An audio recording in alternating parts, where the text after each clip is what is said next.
Estimados amigos, ¿cómo están? Bienvenidos a Con la Lupa, por aquí por el venezolano.tv.com.be. Bueno, como siempre, con Jesús González, @Chugo González, el politólogo que nos acompaña en esta programación, donde, como siempre, estaremos evaluando, discutiendo sobre los asuntos nacionales e internacionales. Jesús, como bien sabemos, la política venezolana permanentemente está, sobre todo en la que estamos viviendo en estos tiempos, siempre está profundamente afectada por los problemas económicos. Y esos problemas económicos están asociados a la gran industria nuestra, que es en este caso la industria petrolera. Una vez que se comenzó la explotación petrolera, nosotros abandonamos el campo, hemos vivido fundamentalmente de esa industria y bueno, hoy hay circunstancias, hay temas que conversar sobre estos asuntos que tienen que ver con el oro negro. Mira, Leo, hace 2 días venía hablando con un amigo de Ecuador y el tipo me decía una cosa, mira, Ecuador, que es un país que su economía base de petróleo igual, habían hoteles donde nada más había una sola persona alojada en el hotel. En estos países donde la economía básicamente viene de un producto como el petróleo, cuando hay una caída básica del precio del barril, tiene unas consecuencias cercanas a la gente. Nosotros en estos días, que ya estábamos cercanos al 30 del mes de julio, hemos visto cómo las colas se han acrecentado en las bodegas, en las panaderías, en los supermercados, cosa que ya para el venezolano es normal, porque ya tenemos unos 4 años con una caída del Producto Interno Bruto, pero que en el día a día la situación de crisis económica, de alta inflación, hace que, bueno, que la gente de alguna manera corra a los supermercados para poder comprar. Eduardo Centey, nuestro amigo Eduardo Centey, amigo de este canal, tiene unas reflexiones acerca del tema económico que les vamos a comentar con ustedes y después haremos unas reflexiones alrededor del tema. Por favor, el video con nuestro amigo Eduardo Centey. Pues hace varias revelaciones absolutamente graves. Primero, que ellos confiesan que hubo irregularidades administrativas graves entre el año 2009 y 2015 y que ellos conocen cuánto fue la irregularidad, quién la hizo, cuáles son las empresas, cómo lo hicieron, cuál es el sobreprecio. Y sin embargo, a pesar que en el informe hablan de todo eso, no dicen ni un nombre. Ahí hay otra cosa también curiosa porque dicen que las investigaciones las están llevando a cabo consultores extranjeros, externos, cuando la investigación tenía que ser hecha o por la Fiscalía, que es del Ministerio Público, o por la Asamblea, pero nunca por una empresa extranjera. O sea, ahí hablan de 2 irregularidades. También dice otra cosa que es grave, el informe financiero, que PDVSA le vendió al Banco Central el 40% de una empresa fantasma. PDVSA crea una empresa fantasma llamada Empresa del Oro, de las reservas. Le atribuyó un capital de $30.000 millones y una vez que hizo esa empresa fantasma con ese capital inexistente, le vendió el 40% al Banco Central por $12.000 millones. Esos 12.000 sí entraron de verdad a ingresos de PDVSA, pero la empresa, por supuesto, las acciones no valen absolutamente nada. Y por último, aparecen también que PDVSA registra como ingresos, como beneficios, cambios monetarios, que son también irreales, porque son parte de un malabarismo financiero, según el cual PDVSA le pide prestado al Banco Central, supónganse 100.000 millones de bolívares, que serían unos 500 millones de dólares. Luego cambia la base, que en vez de ser 200 bolívares por dólar, lo cambia a 300 bolívares por dólar. La deuda teóricamente disminuye y genera una ganancia que, por supuesto, es la fabricación de moneda en el aire. Todos esos hechos son, digamos, parte de una importante investigación contra la corrupción que tiene que hacer la Asamblea Nacional. Precisamente hoy le entregué a Fray Guevara una copia de esta denuncia para que, en su condición de presidente de la Comisión de Contraloría, investigue y todas estas irregularidades que no son conjeturas, son hechos que están escritos en el informe oficial de PDVSA. Mira, el tema de PDVSA ha sido punto de análisis de varias empresas, KPMG una. Bueno, pero ya hay otra. Una auditora. Sí, su función básica es auditar. Entre otras cosas, se buscan auditores externos para que la gente, cuando vea efectivamente el estado de balance y pérdidas de las empresas, inviertan o no. Se Claro. está hablando de que Venezuela quería sacar un bono, una recompra de bono, etcétera. Entre otras cosas, para eso sirven los informes de KPMG. Cómo están las cuentas a lo interno de nuestra industria petrolera. De hecho, KPMG tenía años haciendo los informes de auditoría de PDVSA y otras grandes empresas en el país, como Canteve, etcétera. Lo que se viene develando es un mal manejo administrativo. Un mal manejo administrativo que nos está llevando a esta coyuntura que nosotros tenemos hoy. Porque otros países Pero petroleros... yo creo que pero yo creo que es más grave que un mal manejo administrativo, porque un mal manejo administrativo atiende, bueno, a un manejo, digamos, imprudente sobre algunos asuntos, digamos, de la administración de PDVSA. Pero lo que señala Centey es una cosa mucho más grave. Eso no es un problema de mal manejo administrativo, es un problema de tracalería administrativa. Eso que está denunciando Centey tiene que ver con una suerte de ingeniería financiera vinculada a la corrupción, al hacer trampas, a venderle al Banco Central una empresa que no exista para recibir liquidez para operar. Eso no es manejo administrativo, eso es tracalería administrativa. Y ese es el problema de este país. No es el país, porque en verdad no es culpa de todos los venezolanos, que eso es fundamentalmente de una administración, Jesús, de un gobierno que se comporta de esa manera, que tiene esa naturaleza, que todo lo quiere resolver a punta de trampa. Y entonces eso es lo grave, ¿no? Eso es, digamos, lo fundamental de la renuncia de Eduardo Centey, tiene que ver con manejos obviamente reñidos con la ética. ¿Por qué otros países que son básicamente economías dependientes del petróleo, no están sufriendo lo que nosotros estamos sufriendo? Porque acá ya ahorraron, aquí no los comimos todos o lo botaron todo. Porque esa empresa que tenía una visión de intentar hacer una política económica sustentable para el país basada en el petróleo, que se transformara después en un aparato productivo, que se transformara después en otras fuentes de ingreso, como en el caso de Dubái. Dubái decidió con su plan de gobierno intentar hacer a 10 años una potencia de desarrollo turístico, y lo está haciendo. Noruega decidió meterlo en un fondo cuando tenían el petróleo a 100 y pico, ¿verdad? Claro. Y hoy los noruegos no tienen las vicisitudes que hoy tienen los venezolanos. No tienen que hacer con la plata, porque de lo tan grande que fue lo que ahorraron, que ahora no saben qué invertirlo. Bueno, lo están invirtiendo en educación, en calidad de vida, en salud, en desarrollo, pero esos puntos que nosotros estamos analizando el día de hoy son básicamente producto de un modelo político que no entiende lo que es el desarrollo empresarial, que no entiende cuál es la función de la empresa petrolera del Estado, y que nos está llevando a este mal vivir que tenemos hoy los venezolanos. Los esperamos en el próximo Negro para seguir con nuestro análisis.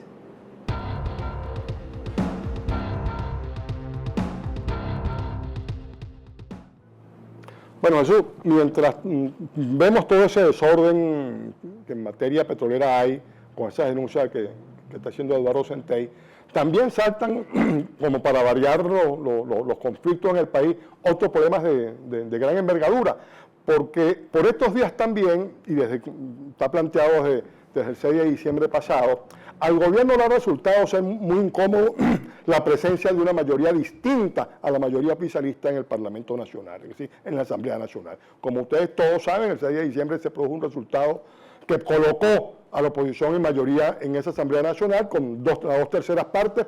Tuvo el TCJ que eliminar, que vulnerarle, conculcarle los derechos políticos al Estado Amazonas para evitar que la Asamblea Nacional, la oposición, tuviera dos terceras partes. Ahora hay una discusión con la Asamblea porque quiere tomar un conjunto de política, de ejercer su función, y el gobierno no quiere porque les descubre marramuchas como la de PDVSA, por cierto.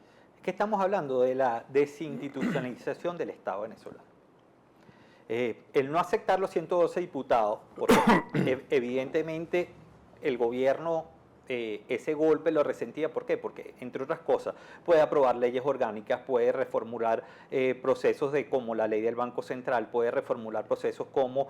Porque estamos hablando, y pongo esto de la ley del Banco Central, porque bueno, ahora el gobierno agarra, pide créditos, hace todo eso sin consultar a la Asamblea Nacional.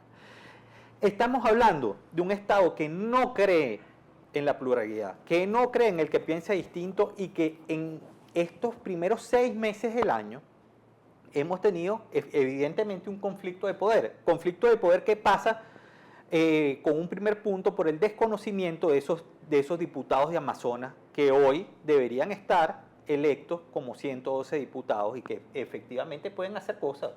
Pueden convocar un referéndum revocatorio, pueden convocar una Asamblea Nacional Constituyente. Por supuesto. Pueden solicitar la destitución y cambio de magistrados y de contralor, fiscal, etcétera. Pero ¿qué Pues ocurre? eso está dentro de las competencias de 112 diputados. No, y con menos diputados pueden hacerlo, pero ¿cuál es el problema que tenemos hoy día? Fíjense ustedes cuán importante es que los venezolanos aprendamos de una vez por todas que las instituciones deben funcionar. Eso que decía Jesús es clave. Es decir, el país, todo el aspecto institucional se ha venido al suelo. Se ha venido al suelo porque ha sido provocado por el chavismo. No por el chavismo de madurismo no. Que ha sido provocado por Chávez desde el principio. Porque quien comenzó a meter la mano a los dineros públicos fue Chávez, con aquel millardito que le pidió al Banco Central. Pero entonces, bueno, al día de hoy, ¿qué es lo que está ocurriendo? No, ocurre que tenemos una Asamblea Nacional que fue electa por ustedes, por todos los venezolanos. Bueno, y el gobierno no quiere que funcione. ¿Por qué no quiere que lo controle? Porque se acostumbraron a ejercer un tipo de gobierno que no le da la cara a la gente, donde su actuación ocurre en el manto de la oscuridad, escondidos tras cortinas, para cometer todas estas fechorías que ustedes están conociendo todo este tiempo. Entonces, es bueno que ustedes tengan claro ese problema, porque eso va derivando en que ese régimen democrático con el cual usted se casó desde hace ya bastante tiempo, hoy está en peligro, porque el gobierno de Maduro lo pone en peligro. Vamos a ver algunas imágenes de lo que está pasando y de esto que nosotros estamos comentando del tema institucional al día de hoy. Una de esto que nos dice el Contralor.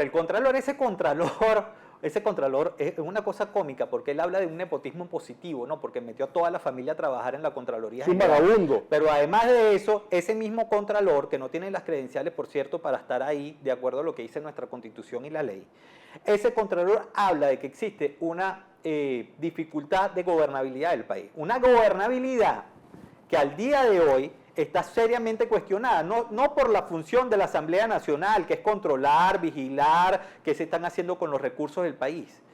Una gobernabilidad que está cuestionada por el mal desempeño del gobierno de Nicolás Maduro, que no es otra cosa que la continuidad del gobierno de Hugo Chávez Frías. Es decir, lo que se está hablando de la gobernabilidad, lo que se está hablando de la ingobernabilidad en materia económica es producto de ese modelo fracasado que llamamos socialismo del siglo XXI. Por cierto que este señor Galindo, que acaban de poner en las imágenes que vimos hace rato, bueno, muchos chavistas me decían a mí al principio, me decían, mira, antes de comenzar a investigar a los magistrados del TCJ, si cumplen o no cumplen con los requisitos que exige la Constitución, la normativa, ¿no? etcétera, etcétera, vayan paciencia por el señor Contralor, que es el más vulnerable, porque no cumple con ningún requisito. Entonces, vamos porque este señor que dice esa vagabundería de que existe un nepotismo positivo, es decir, el de él, los demás son malos, y todos son malos, es una conducta que debe ser rechazada y reprochada por todos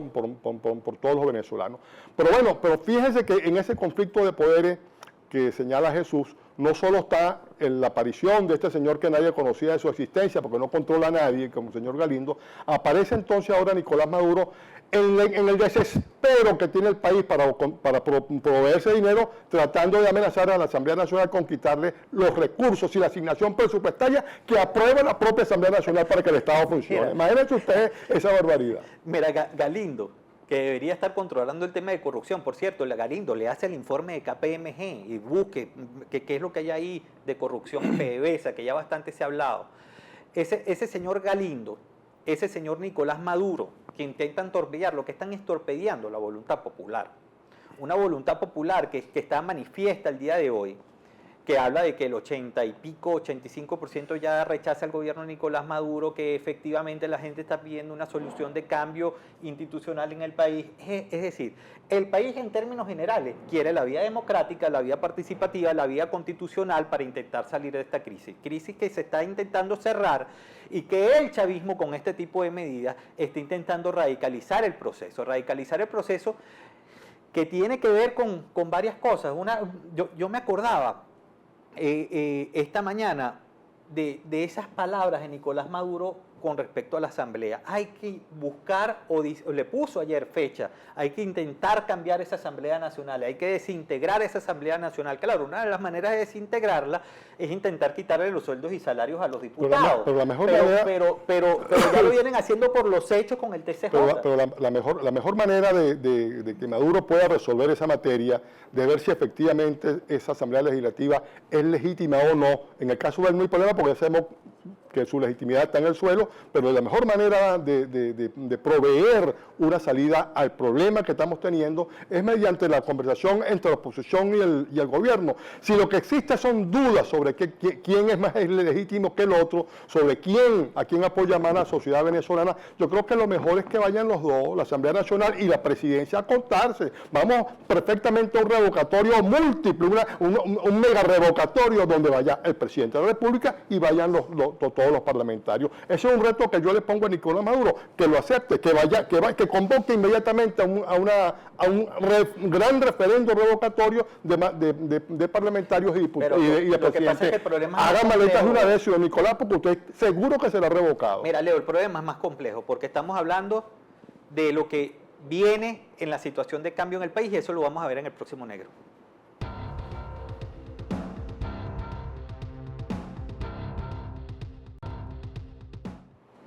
La debilidad institucional que tiene el país al día de hoy se manifiesta en varias cosas. En ese deseo de investigación, de claridad en las cuentas, de claridad en la gestión pública, es parte de lo que el venezolano está solicitando. En días recientes veíamos la declaración de los narcosobrinos, ahí con una foto ahí con su paquete de droga, ¿verdad? ¿Quién es el tío o la tía de los narcosobrinos? Bueno, sí, bueno, todo el país lo sabe, la Cilia Flores y compañía, los sobrinos ahí, mira, con un video ahí, aquí estoy con mi panela. Y el país, en vez de... La panela, y no era de papelón esa que venden carísimo aquí en los mercados. El país, en vez de decir, mira, necesitamos una investigación seria sobre este tema, necesitamos que un fiscal actúe, necesitamos que un fiscal solicite información, bueno, resulta que son unos próceres de la patria secuestrados por el imperio, y a mí me recuerda mucho, chicos, mucho al general Ochoa en Cuba. ¿Tú te acuerdas del tema del general Ochoa? Claro, claro. Cuéntame para ver, porque yo no... ¿No había nacido? Yo no había nacido. Bueno, el general Ochoa Arnaldo Ochoa fue un general, digamos, uno de esos próceres cubanos que estuvo en Angola combatiendo cuando los cubanos fueron a Angola.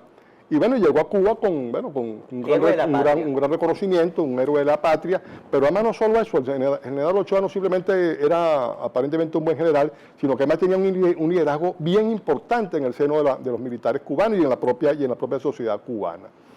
Bueno, sobre ese asunto hay muchos cuentos, pero uno dice pues que al final lo terminan enjuiciando por estar vinculado al narcotráfico. Y el señor Castro, pues los tribunales cubanos decidieron, bueno, que era culpable y que, bueno, lo sometieron pues a un pelotón de fusilamiento. Yo pongo esto en la agenda porque me recordó el caso de que, bueno, nosotros ahorita tenemos un general que bueno, se hablaba de que... No tenemos muchos generales. Pero bueno, este general en específico, que bueno, es nuevo ministro de Interior y Justicia, Néstor Reverol. Que estaba en droga. Que estaba vinculado de acuerdo a la DEA, a los organismos de inteligencia americanos y a la Dirección Antinarcótico de Estados Unidos, vinculados con el tema de la droga, y bueno, lo ascienden, ¿no? Se hablaba de que Néstor Reverol tenía algunos conflictos con Padrino López, pero resulta que ahora está en el tren ministerial en uno de los cargos más importantes del Ejecutivo Nacional, que es el Ministerio de Interior y Justicia. Pero de todas maneras, déjame decirte lo siguiente, que de acuerdo a la instrucción del presidente, me refiero a Maduro, no el otro, al presidente, todos los ministros están subordinados al comandante en jefe de la Fuerza Armada, perdón, al general ministro de la Defensa, que en este caso es Padrino López. Entonces, de modo pues que el señor Reverol, acusado de narcotráfico, premiado en Venezuela, aquí no lo fusilan a nadie, aquí simplemente, si a usted lo acusan de narcotráfico, lo nombran ministro, y si está abierto el ministerio de más alto rango, bueno, allí lo coloca. Bueno, ahí lo puso Maduro el señor Reverol, es decir, buscando mejorar las relaciones con los Estados Unidos, pero ahí lo puso Maduro, pero ese señor Reverol tiene que dictarle... No, lo que aquí sí está claro es que lo que salió ahora es la radicalización del proceso. O sea, el proceso viene en una curva de radicalidad. Desconozco a las instituciones, desconozco a la Asamblea Nacional. Si me dicen que mis sobrinos entonces los secuestraron, entonces le doy otro golpe a la Asamblea Nacional a través del Tribunal Supremo y ahora seguimos aumentando la candela que se le está metiendo al sistema con estos nombramientos, pero también con la destitución de Pérez Abad. Pérez Abad, que era el hombre de las empresas del gobierno, el hombre que estaba intentando hablar con la banca internacional y con los fondos internacionales para intentar darle un alivio financiero a través de créditos a la República de Venezuela, es destituido en la noche de ayer y es nombrado en su sustitución por una persona que me dicen que es bastante radical en su postura. Bueno, debe ser como Luis Sala, pero antes de entrar al tema de la radicalización del proceso, déjame decirte lo siguiente, porque el gobierno pareciera que da puntadas que van cada vez más hacia la radicalización, como tú dices,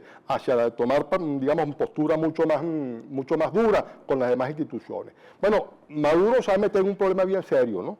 Porque Maduro le prometió a Zapatero, y esa es la información que yo manejo y las pongo ante la opinión pública, Maduro le dijo a Zapatero que el gobierno no iba ni el gobierno ni el TCJ iba a tomar medidas contra la Asamblea Nacional.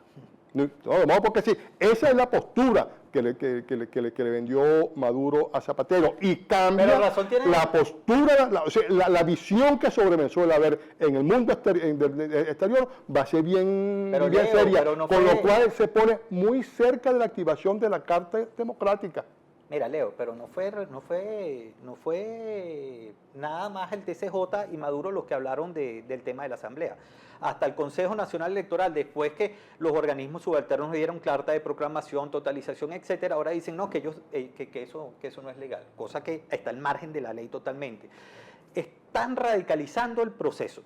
Pero además de eso es como el poder que se te va de la mano, como el agua cuando corre por las manos, porque a pesar de todo lo que están haciendo, siguen las colas, sigue el desabastecimiento y este proceso ahora vendrá el cambio de Elogio del Pino y el cambio de Pérez Abad, porque eran personas que estaban hablando de la necesidad de volver empresas expropiadas, de la necesidad de reconfigurar el negocio de PDVSA, porque las empresas que se habían tomado en el caso de Venezuela eran empresas que no estaban dando lo suficiente, que esas empresas mixtas que tenía hoy en Venezuela se tenía que cambiar la correlación de dólares con bolívares, y Elías Agua y Diosdado Cabello, los radicales más importantes del discurso del chavismo, están hablando de que su modelo económico es el de Chávez, es el de la expropiación, es el de quitarle